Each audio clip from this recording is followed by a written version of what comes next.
everybody. I'm back. Wow, lots and lots of content this week, and a lot of it having to do with schools and services and finding the best place for your child. A lot to take up our mind space.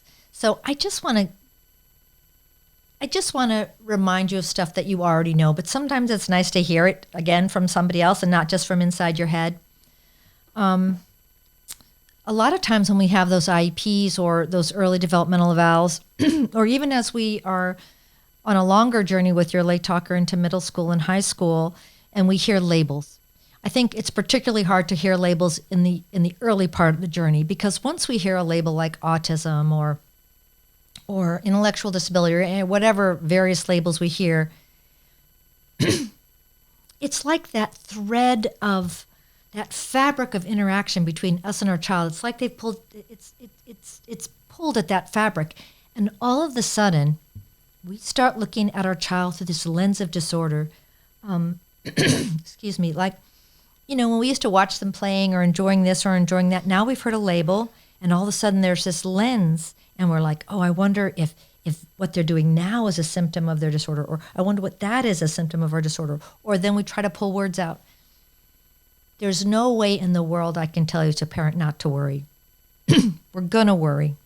But if there's some way to compartmentalize that worry, if there's some way to say, I'm only allowed to worry after 8 o'clock at night, I'm going to give myself these times to worry, and try to put that lens down of disorder and try not to let hearing a label destroy the fabric of interaction that is actually so essential to helping your child progress, not only in language, but in all fronts. Enjoying that fabric of interaction is just essential. That was the one thing I wanted to remind you about. The second thing, along the lines with school and hearing these labels and how we're feeling, there was a lot of talk about, well, what are you looking for in these IEP meetings? Or what are we looking for when we're, approaching a school team or an intervention team?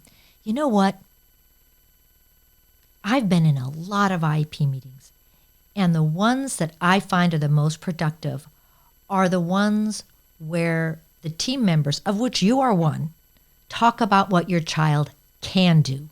They get up there and they talk about all the things your child can do, and they don't place a focus on all of the things your child, quote unquote, has a real challenge doing. So I would just say that as a reminder. Look for the people that are telling you about the part of the glass that's full and how we're going to make it fuller, as opposed to looking at the can'ts.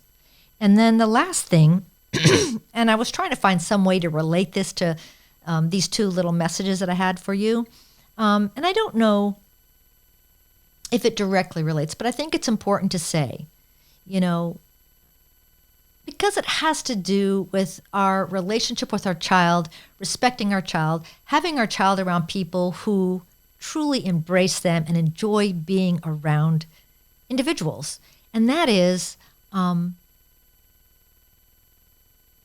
you take your child to these places, or when you find yourself in an environment where you're talking with maybe somebody who assessed your child or maybe a teacher, I'm just going to suggest that we're careful about talking in front of our late talker.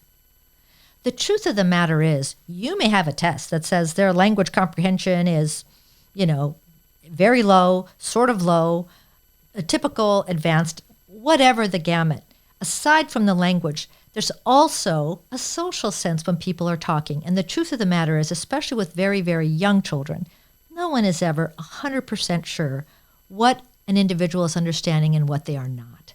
So to the extent possible, do watch how we talk about our child in front of our child, particularly with other professionals. Now, in my clinics, I find myself a lot of times with a family and their child is there, and we can't put them out on the sidewalk. The child is there. And, even though it may seem maybe a little bit of out of place, if we must talk about the child in front of them, I would say something to them. Little Billy, thank you so much for coming today. Mommy and Daddy and I are going to talk about all the things you did today.